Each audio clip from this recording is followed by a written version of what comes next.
எல்லாருக்கும் நமஸ்காரம். இன்னைக்கு நம்ம தசகம் 10ல 6லிருந்து 10 வரைக்கும் இருக்கக்கூடிய ஸ்லோகங்களை பார்க்கலாம்.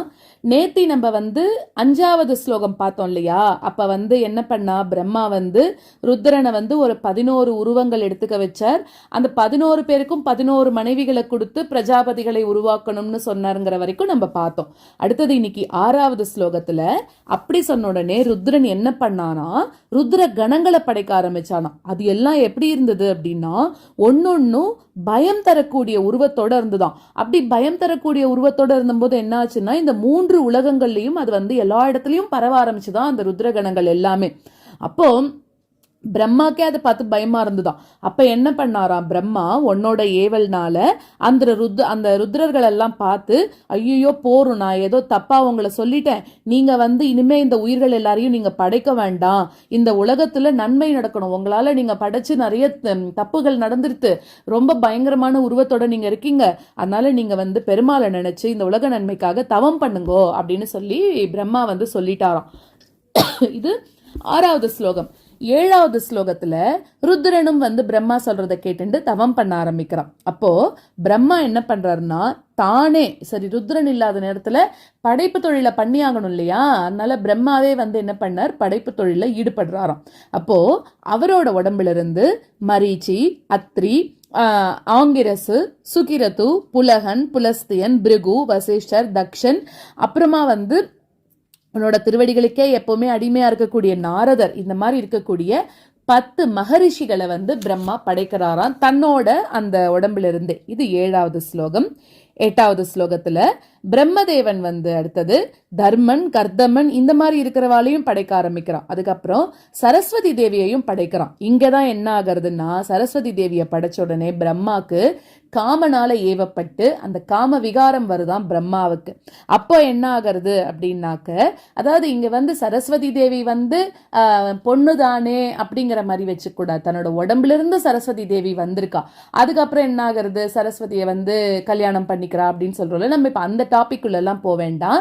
சரஸ்வதியை படைச்ச உடனே என்ன ஆகுறதுன்னா, சரஸ்வதி மேல பிரம்மாக்கு ஆசை வருதான். அப்ப என்ன ஆகுறதுன்னா, சனகன் தக்ஷன் மாதிரி இருக்கக்கூடியவா அவெல்லாம் என்ன பண்றான்னா, பிரம்மாவுக்கு அறிவுரை பண்றாத பாரு, நீ படைப்பு தொழில இருக்க, இந்த மாதிரி வேலைக்கெல்லாம் நீ போயிடக்கூடாது அப்படின்னு சொல்லி இது பண்ண உடனே இவரும் இவரோட தப்ப புரிஞ்சுண்டு திருப்பி அந்த மாதிரி இது பண்ணாம தன்னோட கடமைக்கு வந்துடுறாராம். இது 8வது ஸ்லோகம். 9வது ஸ்லோகத்துல 4 முகங்களோட இருக்கக்கூடிய பிரம்மா தன்னோட 4 முகங்கள்ல இருந்தும் வேதங்கள், புராணங்கள், அப்புறம் இன்னும் இருக்கக்கூடிய எல்லா வித்துக்கள் எல்லாத்தையும் படைச்சு தன்னோட மக்களா இருக்கக்கூடிய அந்த தன்னால அந்த மக்கள் கிட்ட எல்லாருக்கும் கொடுக்கறாராம். அதுக்கு மேல தன்னால படைப்பு தொழில ஈடுபட முடியாததுனால உன்னோட திருவடி தாமரைகள்லயே அவரும் அடைக்கலம் புகுந்துட்டார் அப்படின்னு சொல்றார். ஏன் அப்படின்னாக்க, ரிஷிகள் எல்லாம் படைக்கிறார், ரிஷிகள் எல்லாம் படைச்சு நீ பிரஜாபதிகளை படை அப்படிங்கும் போது அவளுக்கு என்ன ஆயிடுறது, அவளுக்கு இதுல எல்லாம் இன்ட்ரெஸ்ட் இல்லையா, அவளும் ஒன்ன பத்தியே பெருமாளோட நினைப்பிலேயே இருக்கா, பெருமாளுக்கு கைங்கரியம் பண்றதையே தான் இருக்கா. சோ பிரம்மாவால ஒரு சமயத்துல முடியாம அவரும் உன்னை நினைச்சு தவம் பண்ணவே ஆரம்பிச்சுட்டாராம். இது 9வது ஸ்லோகம். 10வது ஸ்லோகத்துல அப்ப பிரம்மாதேவா என்ன பண்றாருன்னா, உயிர்களோட வளர்ச்சி ஏதாவது ஒண்ணு பண்ணியாகணுமே அப்படின்னு நினைக்கிறார். அப்போ தன்னோட உடம்ப 2ஆக பிரிச்சு மனு, சதரூபை அப்படின்னு சொல்லக்கூடிய 2 பேர் கணவன் மனைவியை சிருஷ்டி பண்றாராம். அந்த 2 பேர் மூலமாக தான் இந்த மனித வர்க்கத்தை பெருக்கிறா. மற்ற பேர்லாம் என்னமோலாம் சொல்லுவா இல்லையா, ஆதாம் ஏவாள் தான் முதல்ல வந்தா அப்படின்னு. பட் நம்மளோட சம்பிரதாயப்படி நம்மளுக்கு யார் முதல்ல வந்தான்னாக்க சிருஷ்டியானா அப்படின்னாக்க மனு, அப்புறம் சதரூபை, இவா 2 பேரு தான். இந்த மாதிரி மனித வர்க்கங்களை படைக்க ஆரம்பிக்கிறதுக்கு பிரம்மா சொல்றார். சோ முன்னாடியே வந்தாலே ரிஷிகள்லாம் படைச்சிட்டாரே, அப்ப அவளா மனுஷ வர்க்கம் இல்லையான்னா அவளா ரிஷி வர்க்கம், அவளா மனுஷலோட சேர மாட்டா. இவா தான் மனுஷ வர்க்கத்துல முதல் 2 பேரா இருக்கா அப்படிங்கறத நம்ம தெரிஞ்சுக்கிறோம். அந்த மாதிரி மனுஷ வர்க்கங்கள் எல்லாம் படைச்சுட்டு இருக்கக்கூடிய குருவாயூரப்பனா இருக்கக்கூடிய நீதான் எனக்கு வந்திருக்கக்கூடிய நோய்களையும் போக்கி அருளணும் அப்படின்னு பட்டத்ரி வேண்டிண்டு இந்த 10வது தசகத்தை பூர்த்தி பண்றார். மேற்கொண்டு இதோட ஸ்லோகங்களை பார்க்கலாம்.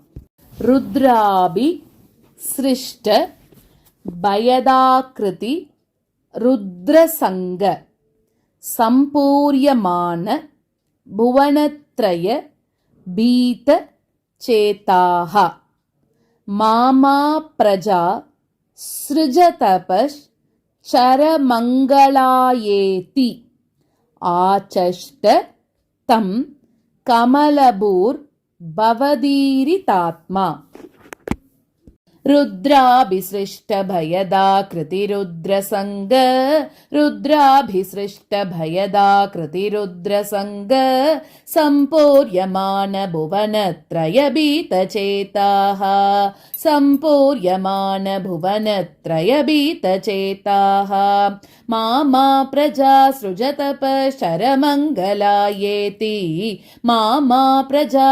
सृजतपश्चरमङ्गलायेति आचष्टतं कमलभूर्भवदीरितात्मा आचष्टतं कमलभूर्भवदीरितात्मा रुद्राभिसृष्टभयदाकृतिरुद्रसङ्ग सम्पूर्यमानभुवनत्रयभीतचेताः मामा प्रजा सृजतपश्चरमङ्गलायेति आचष्टतं कमलभूर्भवदीरितात्मा रुद्राभिसृष्टभयदाकृतिरुद्रसङ्ग सम्पूर्यमानभुवनत्रयभीतचेताः मामा प्रजा सृजतपश्चरमङ्गलायेति आचष्टतं कमलभूर्भवदीरितात्मा तस्याथ सर्ग रसिकस्य मरीचिरद्रिः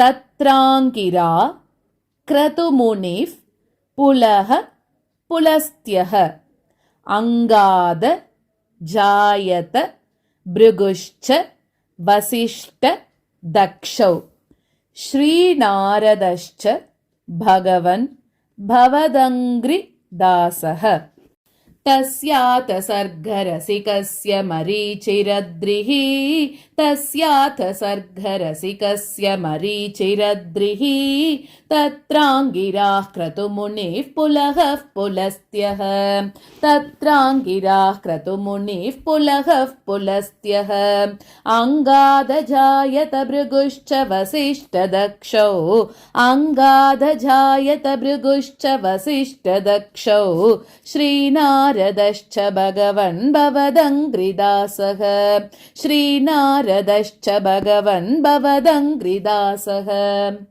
तस्याथ सर्गरसिकस्य मरीचिरद्रिः तत्राङ्गिरा क्रतुमुनिः पुलः पुलस्त्यः अङ्गादजायत भृगुश्च वसिष्ठदक्षौ श्रीनारदश्च भगवन् भवदङ्घ्रिदासः तस्याथ सर्गरसिकस्य मरीचिरद्रिः तत्राङ्गिरा क्रतुमुनिः पुलः पुलस्त्यः अङ्गादजायत भृगुश्च वसिष्ठदक्षौ श्रीनारदश्च भगवन् भवदङ्घ्रिदासः धर्मादिकान् अभिसृजन् अथ कर्दमं च वाणीं विधाय विधिरङ्गज सङ्कुलोऽभूत् त्वद्बोधितैः सनकदक्ष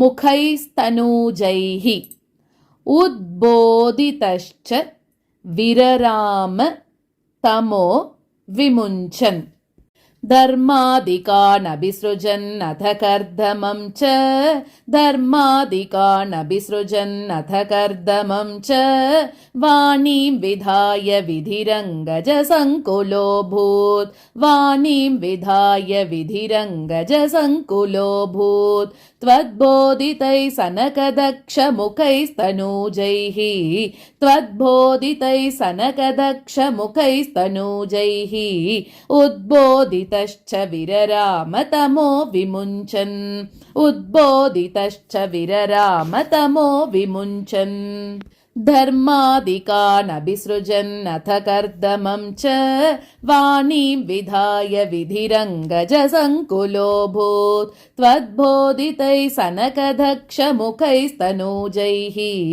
उद्बोधितश्च विरराम तमो विमुञ्चन् धर्मादिकानभिसृजन्नथ कर्दमं च वाणीं विधाय विधिरङ्गजसङ्कुलोऽभूत् त्वद्बोधितैः सनकदक्षमुखैस्तनूजैः उद्बोधितश्च विरराम तमो विमुञ्चन् वेदान् पुराण निवहानपि सर्वविद्याः कुर्वन् निजान नघनाश्चतुरान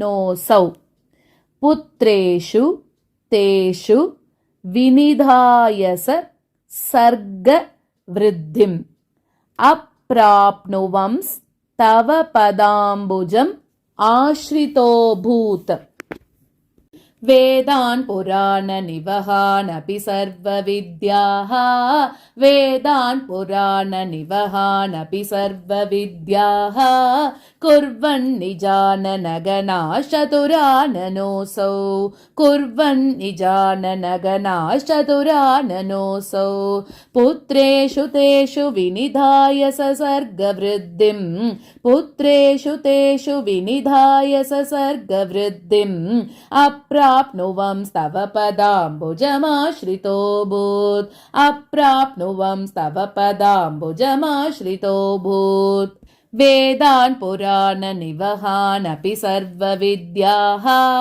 कुर्वन् निजाननगनाश्चतुराननोऽसौ पुत्रेषु तेषु विनिधाय ससर्गवृद्धिम् अप्राप्नुवंस्तव पदाम्बुजमाश्रितोऽभूत् वेदान् पुराण निवहानपि सर्वविद्याः कुर्वन् निजाननगनाश्चतुराननोऽसौ पुत्रेषु तेषु विनिधाय ससर्गवृद्धिम् अप्राप्नुवंस्तव पदाम्बुजमाश्रितोऽभूत् जानन् उपायमथ देहमजो विभज्य स्त्रीपुंसभावम् अभजन् मनुतद्वधूभ्यां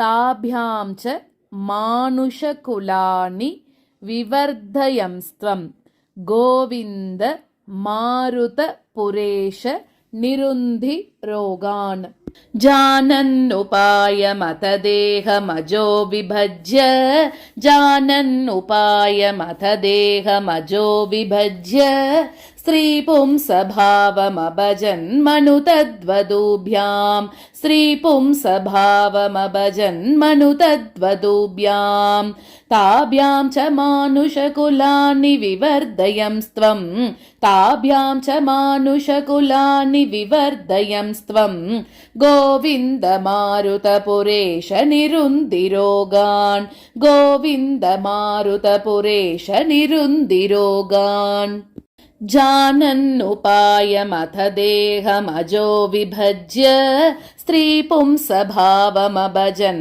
मनुतद्वधूभ्यां ताभ्यां च मानुषकुलानि विवर्धयंस्त्वं गोविन्द मारुतपुरेश निरुन्धि रोगान् जानन्नुपायमथ देहमजो विभज्य स्त्रीपुंसभावमभजन् मनुतद्वधूभ्यां ताभ्यां च मानुषकुलानि विवर्धयंस्त्वं गोविन्द मारुतपुरेश निरुन्धि रोगान् नारायण अखिल गुरो भगवन्नमस्ते सर्वत्र गोविन्द नाम संकीर्तनं गोविन्द गोविन्द।